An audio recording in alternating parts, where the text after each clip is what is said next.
We are joined by the great Grace Royner of The Athletic, who wrote a story that could not have been better timed because of the question I got yesterday that blew my mind. So Grace had a story in The Athletic on Tuesday about Dabo Swinney and is he going to change with the times? Is it ever going to happen?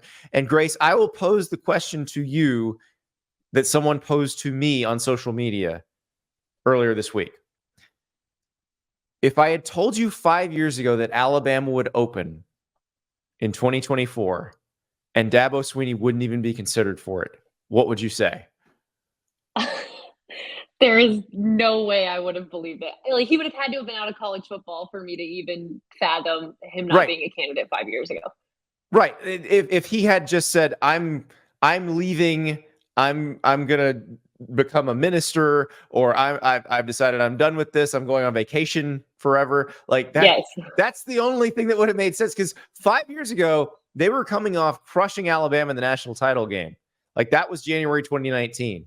And it's amazing because so you covered Clemson as a beat writer for a while, and now you have a broader role at The Athletic, so you deal with a lot of other programs.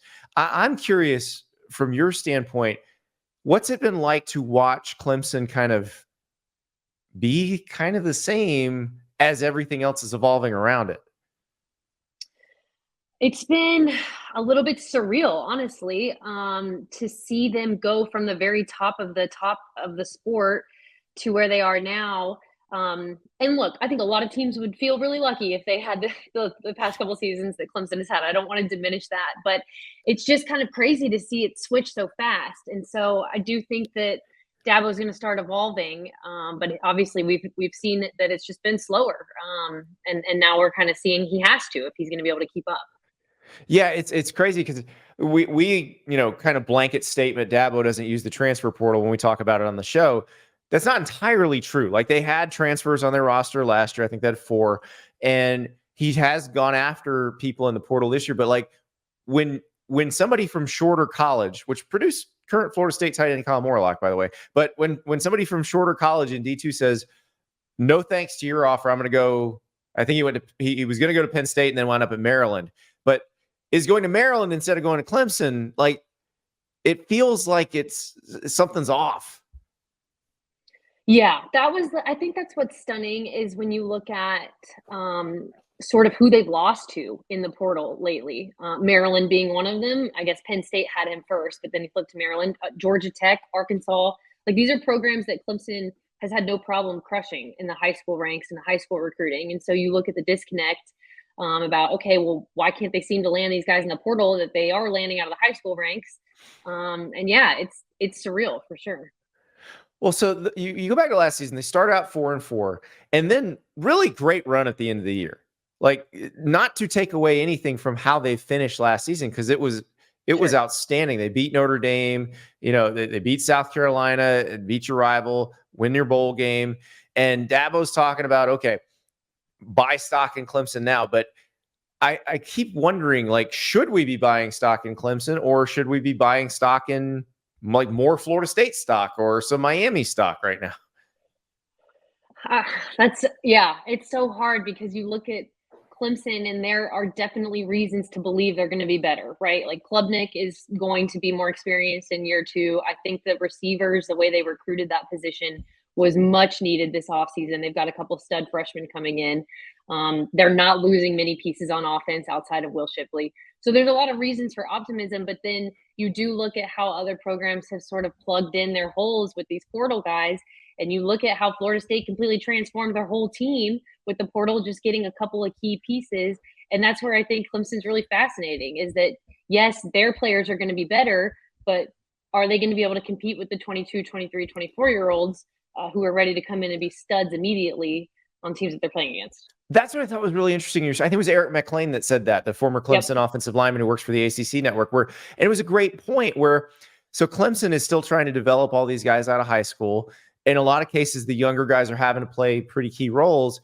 And so the schools that they're playing against who are using the portal more are sometimes throwing a 22-year-old at those people. And it's a different type of human being at that point.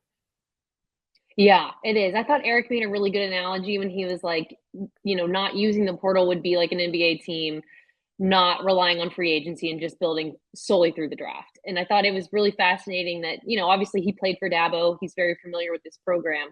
And he said, Dabo is such a competitive person, which I think some people don't realize how truly competitive Dabo is. But you would think that as competitive as he is, this is what Eric was saying, like you would think he'd want to go dominate the portal and just show people like, I can come in here and still do it my way and still dominate the portal in the way that makes sense.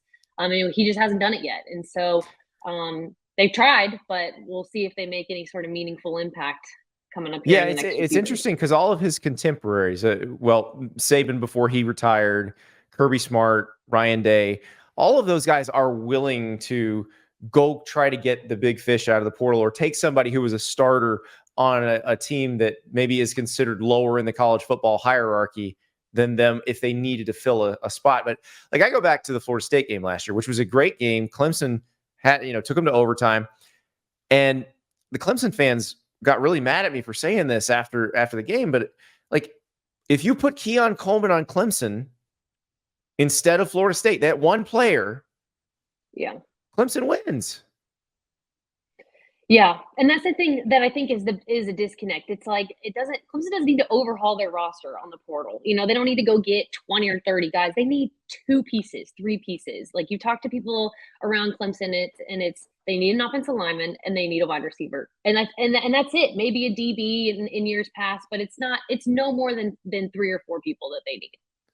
Yeah, and that's the interesting thing. Now, what one thing I thought last year was going to start this evolution, and it didn't feel like it did, was when Dabo he fired Brandon Streeter, who is a homegrown coordinator, and he hires Garrett Riley. And I thought, okay, there's a chance that things are going to change. It didn't feel like it did, but I do wonder. Like I'm looking at 2 hires this year where it feels like maybe that's coming because Garrett Riley's a young guy. Don't know how much he can push back on all-time great coach Dabo Swinney. But he brings in Matt Luke to coach the offensive line and Chris Rumpf to coach the defensive line. Matt Luke was the head coach at Ole Miss. He's worked with Kirby Smart at Georgia. Chris Rumpf has worked all over the SEC. He's worked in the NFL. He's a South Carolina Gamecock working at Clemson now. Like, I imagine they respect the hell out of Dabo Swinney, but I'm sure they'll probably speak their minds. For sure. And I think those were 2 really smart hires for him in that regard. And that was something that Matt Lane was also talking about is, hey, when you fill out your staff, because Dabo's been very loyal, right? He's hired a lot of former players, a lot of former assistants. But when you fill out your staff with people who only know one way, it doesn't create any sort of discussion or opportunity for something different when you're in the room. And that's where I think you bring in these 2 guys. Like you said, they're veterans. They can push back. And also, they've just experienced other things. They've seen different things at different places. And I think that gives them a little bit more clout in the room. Well, and the other thing that I find interesting, and I had not really thought about this until, I guess, last year when things were going south in the early part of the season. How much did Brent Venables really mean to this program? Because, you think about a coordinator leaves, it's like, okay, you can keep it going. But it didn't start rolling really until Venables got there in 2012. Like he taught them how to play dominant defense opposite of an up-tempo offense. So like we always point to the hire of Chad Morris and the hire of Brent Venables as what kind of was the launching pad for Clemson to get where they were. But I do wonder if Venables was maybe the more key person in all of that. I thought when Venables left that he was the most important and critical hire that Dabo had ever made. I mean, it just completely transformed that unit that had given up 70 points in the Orange Bowl. Yes. And just looked like a totally different unit. And then I think too, the thing about Venables is he had some experience elsewhere. You talk to people around the program and he's a guy who is also going to be able to push back on Dabo a little bit and say, hey, maybe we modify this with the portal a little bit. We see how he's attacked that at Oklahoma. And just his mindset, I think, was so crucial. I will say their defense has been very good under Wes Goodwin. I think they were number 8 this year. So the product on the field has still been very good. But yeah, that's just a veteran voice in the room that you're losing. Another quote that really jumped out at me from that story you wrote is from Ben Boulware. So for those who don't remember, Ben Boulware was a starting linebacker in 2015, 2016 on that national championship team in 16. Ben will be the first to tell you that he was not the most gifted athlete on that defense, but he also played with some incredible players. And he said in your story, it feels like the talent is not where it was back then. Yeah, that really, because we look at it from the outside looking in, and I think that that's something that we've all seen. But to hear a former player, also say, "Hey, this talent is just not where it is, or where it used to be," and he sort of walked through every position, and that is part of it. I mean, they're recruiting at a very high level, and so it's kind of the chicken or the egg. Is it a recruiting issue or a development issue? But you just look at the results, and these wide receivers are not T. Higgins. Yeah. Klubnik is not Trevor Lawrence. It's just that's the other part of it, is that Deshaun Watson and Trevor Lawrence and T. Higgins and Travis Etienne, I think in hindsight might have masked more issues than maybe we thought. Well, and that's the thing.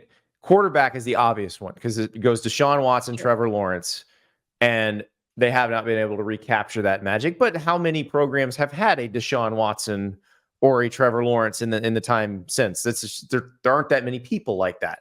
But then receiver and D-line are the two, and they've had good D-lines, but not loaded with first rounders D-lines. And the receiver position is amazing to me. Like you just mentioned some of the, like T. Higgins, but you think about it, Nuke Hopkins, Sammy Watkins, Mike Williams, early career Justin Ross before the injury, Artavis Scott, like even guys like Amari Rogers and Artavis Scott, who we don't even talk about, but were great players in college.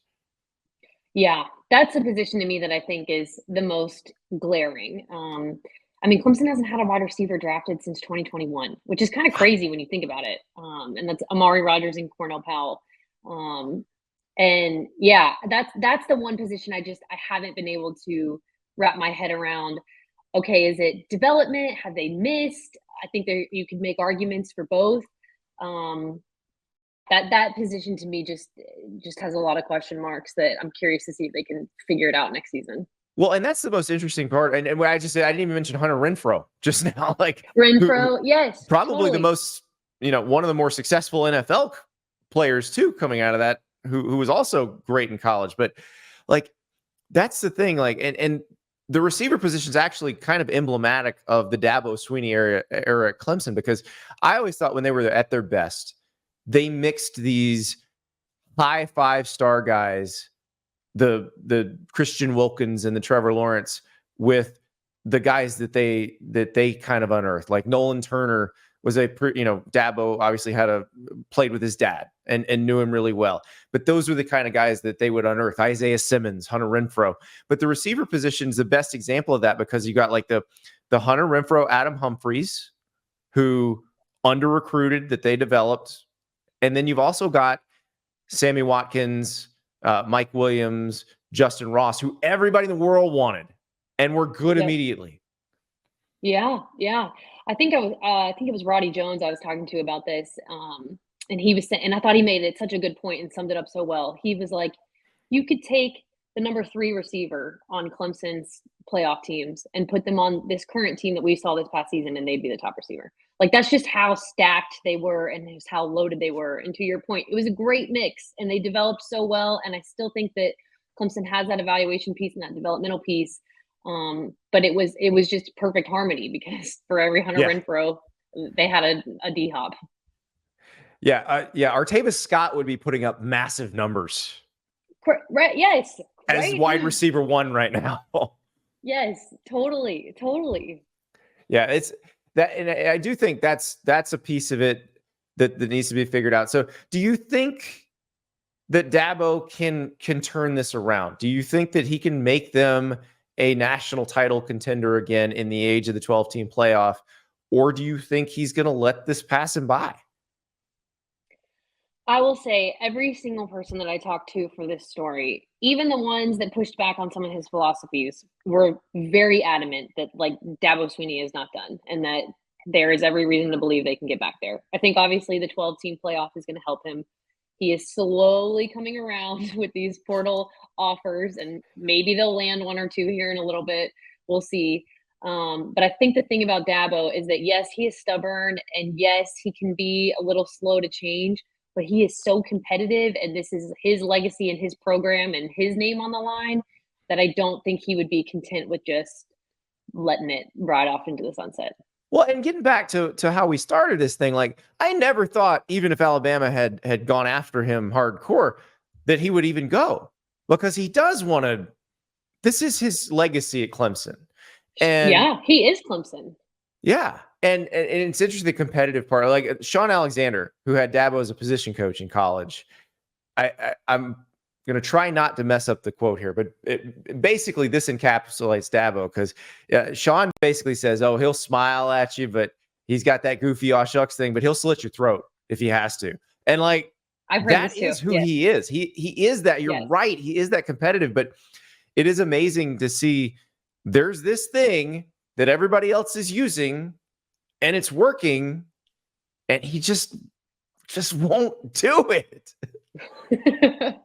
I don't know if it was wanted to try it his own way first and then come around a little slower, or, obviously you look at the portal and you look at NIL, and I think that's part of it. And Clemson is not a huge alumni base. It's not doesn't have a big, huge donors. I think that's part of it. It's I pay 10 a year, not I pay thousands a year. Exactly. Yeah, it is very grassroots organization, as one person that I talked to said. But yeah, it's interesting, and I think if he had gotten there in his own way, it would have really changed the way we think about college football. But because he is going to have to evolve, I think we're going to see him sort of slowly start to move in that direction. Well, it's going to be very interesting, because I do really like the hires he made this offseason. And so, like, every time I'm about to be out and think, it's he makes you come back in. He does something that sucks me back in. So I am very excited to see what this looks like. Our mutual friend Ari Wasserman says, no, they're on the decline, been on the decline, they're going down. I'm not ready to believe it yet. I'm not ready yet. I'm not there yet.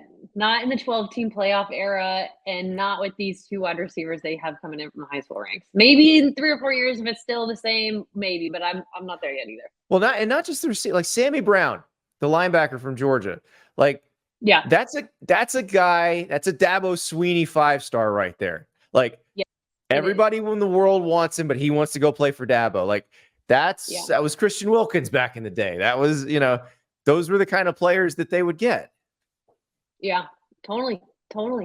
Will Shipley was that kind of player. Now, I don't know if they had Tristan Lee was a 5-star. Yeah. Yep. Barrett Carter, you just go down the list. Like, they're still recruiting very well. I think they're at 12 right now, which is, they were in the teens when they won their national championships. So he's got his formula. Yeah, that formula for the national championships did include generational quarterback, though. So that maybe it did. That is the stumbling block right there. So. Yeah, exactly. Trevor Lawrence was a huge part of that formula. That's right. Grace Royner, thank you so much. Thanks so much for having me, Andy. Thank you so much for watching. Just a reminder, subscribe to this channel right here so you never miss an episode of Andy Staples on 3. And oh, by the way, watch all the other great videos on the On3 Sports YouTube channel.